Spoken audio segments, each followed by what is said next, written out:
ராஜீவ்காந்தி இறந்த அன்னைக்கு இங்கிருந்து கிளம்பி போய் இங்கிருந்து திரும்ப வர வரைக்கும் என்ன நடந்தது, யாரை சந்திச்சிங்க, இந்த கொலையில சம்பந்தப்பட்ட யாரையாவது நீங்க பாத்தீங்களா? சிவராசனை சந்திச்சேன். அதுவும் ஒரு பை ஆக்சிடென்ட் சொல்லலாம்.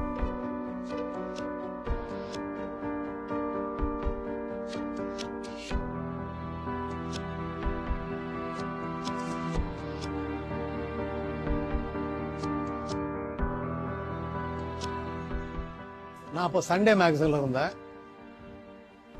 ஆனந்த் பசார் பத்திரிகா குரூப், அது கல்கட்டா குரூப். அதே குரூப்ல டெலிகிராஃப் அப்படின்ற ஒரு பேப்பர் இருக்கு, அதுல ஜிசி ஷேக். அதே குரூப்ல பிசினஸ் ஸ்டாண்டர்ட் கேடி ஜெகநாதன், அவர் இப்போ ஹிந்துல இருக்கிறாரு. நாங்கள் 3 பேரும். அப்புறமா வெளியில இருந்து என்னுடைய ஒரு நண்பர் என்னன்னா KN அருண் அப்படின்னு, சண்டே மெயில். ஆக்சுவலா அருணுடைய ஹையர் பண்ண கார். நாங்கள் 4 பேரும் எலெக்ஷன் கவரேஜ் ஒவ்வொரு தலைவரும் எங்கெங்க ஸ்டேட்ல தமிழ்நாட்டில் எங்கே டூர் பண்றாங்க, எங்க வந்து அட்ரஸ் பண்றாங்க அப்படின்னு பார்த்து அதுக்கெல்லாம் ஷேகர் தான் இன்சார்ஜ். நமக்கு எது ஈஸியா இருக்கும், கன்வீனியன்ட்டா இருக்கும் நம்ம போய் கவர் பண்றதுக்கு, சென்னையிலேருந்து போய் கவர் பண்றது. நாங்கள் ஒரு எலெக்ஷன் அப்படின்னா தமிழ்நாடு முழுசா சுற்றி பார்ப்போம். இந்த எலெக்ஷன் கவரேஜஸ் மட்டும் இல்லை, மக்களையும் சந்திக்கிறதும் உண்டு. இங்கே ராஜீவ்காந்தி ஸ்ரீபெரும்புதூர் வராருன்னு ப்ரோக்ராம் தெரிஞ்ச உடனே பரவாயில்ல, கிட்ட தான் நம்ம போயிட்டு வந்துடலாம். அப்போ பார்த்தீங்கன்னா கேடி ஜெகநாதன் ஆக்சுவலாக அவர் ஒரு business correspondent, business standard correspondent. அவருக்கும் பாலிடிக்ஸ் சம்மந்தம் கிடையாது. தமாஷா அவர் இது வரைக்கும் நான் ஒரு பொலிட்டிக்கல் மீட்டிங் வந்ததே கிடையாது, இது பக்கத்தில் தான் இருக்கு, நானும் வரட்டேன் அப்படின்னு அவரும் சேர்ந்துக்கிட்டார் அதை இதில். ஸோ நாங்கள் 4 பேர் போகிறோம் அம்பாசிடர் காரில். அப்போ என்னாச்சு, ஈவினிங் ஆயிடுச்சு. லேட் ஈவினிங் தான் அவருடைய பப்ளிக் மீட்டிங். வரத்துக்கு லேட் ஆகும் அப்படின்னு சொன்னாங்க. மேடையில் அது ஒரு கீத்து மேடை, அதுக்கு முன்னாடி ப்ரெஸ் என்க்ளோஷர், மக்களுடைய சேர்ஸ் எல்லாம் இருக்கு, பெரிய மைதானம். when they said இந்த மாதிரி அவர் வரத்துக்கு கொஞ்சம் லேட் ஆகும், அவர் இப்போ தான் இட் டேக் அபவுட் 1 hour. நாங்கள் சரி ஒரு டீ சாப்பிட்டு வரலாம்னு சொல்லிட்டு மைதானத்துலேருந்து ரோடை கிராஸ் பண்ணி போய் அந்த ஒரு டீ கடையில் டீயும் பிஸ்கட்ஸும் சாப்பிட்டு நாங்கள் 4 பேரும் நாங்கள் கிராஸ் பண்ணி வரோம்.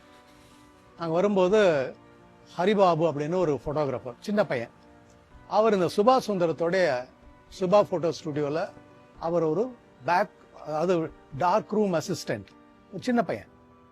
இன்ஃபேக்ட் நான் அங்கே போகும்போதெல்லாம் அவர் எனக்கு வடை காஃபி எல்லாம் வாங்கி கொடுப்பாரு, வடை டீ எல்லாம். அப்போது வடை டீ எல்லாம் கொண்டு வரதுக்கு இந்த ஹரிபாபு தான் அனுப்புவார், சின்ன பையன், ஜஸ்ட் ட்ரெயினி.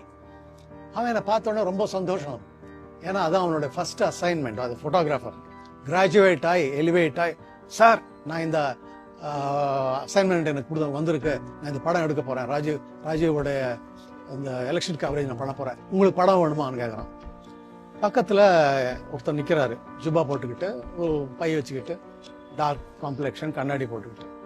சார் தான் அந்த ஸ்டூடியோ, சுந்தரம் சாரோடைய நண்பர், அவங்க தாண்டவராயன் ஸ்டூடியோவில் தான் ஸ்டூடியோ வச்சிருக்கிறாரு. அவர் தான் என்னை அசைன் பண்ணியிருக்கிறாரு. சுந்தரம் சாரோடைய கேமரா தான் அவன் பாரோ பண்ணிட்டு வந்திருக்கேன். இன்ட்ரடியூஸ் பண்ணுறான் அந்த பையன். நான் ஹலோ சொல்கிறேன், ஏதோ பேர் ஞாபகம் இல்லை. ஸோ அந்த பையன்கிட்ட நான் ஹரிபாபு கிட்ட அப்பா எப்படி இருக்கிறாரு, because I knew the family, சைதாப்பேட்டில் தான் இருக்கீங்களா அப்படிலாம் சொல்லி கேட்டுட்டு இருக்கேன். அப்புறம் அவங்ககிட்ட தமாஷா, இது எப்படி வரும் படம் தெரியாது, நீ எப்படி எடுப்பேன்னு தெரியாது, நீ என்னன்னா கான்டாக்ட் பிரிண்ட் போட்டு கொடு, அதுக்கப்புறம் அவனை டிசைட் பண்ணுறலாம் சொல்லி. So I spend close to ஒரு 5-10 நிமிஷம் அங்கே அவனோட பையனோட நின்று பேசியிருக்கேன். அதுக்கப்புறம் நான் கிளம்பி வந்துட்டேன். என்னுடைய நண்பர்கள், அது ஜிசி சேகர், அவங்கெல்லாம் போய் அவங்க ப்ரெஸ் என்க்ளோஷரில் ஆல்ரெடி உக்காந்துட்டாங்க. கொஞ்ச நேரம் ஆன பிறகு ராஜீவ் என்னன்னா அரைவிடு. அங்கே என்னன்னா கார்னரில் இந்திரா காந்தியோடைய சிலைக்கு அவர் மாலை போட்டு அவர் வர்றது எங்களுக்கு தெரியும். அப்போ நாங்கள் பட்டாசு வெடிக்கிறாங்க, நாங்கள்லாம் ப்ரெஸ் என்க்ளோஷரில் உட்காந்துருக்கோம். ஓ வந்துட்டாரு, பட்டாசுங்க வெடிக்குது. ஆனால் கொஞ்ச நேரம் ஆச்சு, இங்கே ஒரு பெரிய பட்டாசு கமால்னு. அப்போ சேகர்னால ஒரு கமெண்ட் அடிக்கிறோம், ஆனால் காங்கிரஸ்காரன் கொஞ்சம் கூட அறிவே கிடையாது, இவ்வளோ பெரிய பட்டாசுங்க வெடிக்கிறாங்க, கீத்து கொட்டாய் போட்டு மேடை போட்டுட்டாங்க, பத்திக்கிட்டா என்ன ஆகும். ஆனால் வித்தின் ஃபியூ செகண்ட்ஸ் எல்லாம் கோஷம் கத்திக்கிட்டு, கூச்சல் போட்டுக்கிட்டு, எல்லாம் இன் பெயின், கருத்து, பேர்ன்ட், எல்லாம் ஓடுறாங்க இந்த பக்கம் அந்த பக்கம், எல்லாம் அந்த பிளாஸ்ட்ல அடி வாங்கினவங்க. அப்புறம் நாங்கள் சரி ஏதோ பிரச்சனை ஆயிடுச்சு சொல்லிட்டு நாங்கள் வெளியில ஓடி வரோம். ஃப்ரம் தி ப்ரெஸ் என்க்ளோஷர் வந்த உடனே இங்கே அந்த ரெட் கார்பெட், ரோட்லேருந்து மேடைக்கு வர red carpet, just at the entrance close to ஒரு 100 meters கூட இருக்காது. அங்க என்னன்னா ராஜீவ் இப்படி குப்பரை விழுந்து இருக்காரு. மூப்பனாரு, ஜெயந்தி நடராஜன், கராத்தே தியாகராஜன் இவங்கெல்லாம் அப்படி எட்டி பாக்குறாங்க. அவரை ஃபேஸ் அவர் தானே அப்படின்னு டவுட். ஃபேஸ் திருப்புறாங்க, ஃபேஸே கிடையாது. ஃபுல்லா there's no face at all. In fact, நான் என்னுடைய ஸ்டோரியில கூட அப்படிதான் சொன்னாங்க. There was no face, just a flesh. So என்ன, we knew that it's an assassination. He is no more. Quickly we counted the bodies. எத்தனை பேர் இறந்துருக்காங்க பார்த்துட்டு அங்கேருந்து வெளியில வரணும். அங்கே டெஃபினட்டா அங்கே ஒரு ரயட் நடக்கும், கலாட்டா நடக்கும்னு தெரியும். அங்கேருந்து quick count of bodies and then we left. என்னோட வீடு அங்கேருந்து KKR, that was the nearest point to the city. வந்துட்டு அங்கேருந்து நாங்களாம் ரிப்போர்ட் ஃபைல் பண்ணோம். ஸோ அதுக்கு பிறகுதான் நைட்டு ஒரு 1 மணி 1:30 இருக்கும். சுபாஷ் சுந்தரம் எனக்கு ஃபோன் பண்ணுறாரு. சார் நீங்கள் ஹரிபாபு பார்த்தீங்களா? அங்கே ஆமாம் பார்த்தேன் நான். அவன் கூட ஒருத்தர் நின்றுட்டு இருந்தார். என்னோட கேமரா சார் அவன் பாரோ பண்ணிட்டு போனான். கேமரா வேற போச்சு சார். அவன் போயிட்டான் போல இருக்கு சார். இறந்துட்டானா அப்படின்னா? இறந்துட்டான் போல இருக்கு சார். நான் ரொம்ப I was very sad because சின்ன பையன் அண்ட் ஃபர்ஸ்ட் அசைன்மெண்ட், இந்த மாதிரி இறந்துட்டானே அப்படின்னு ரொம்ப I was feeling very sad.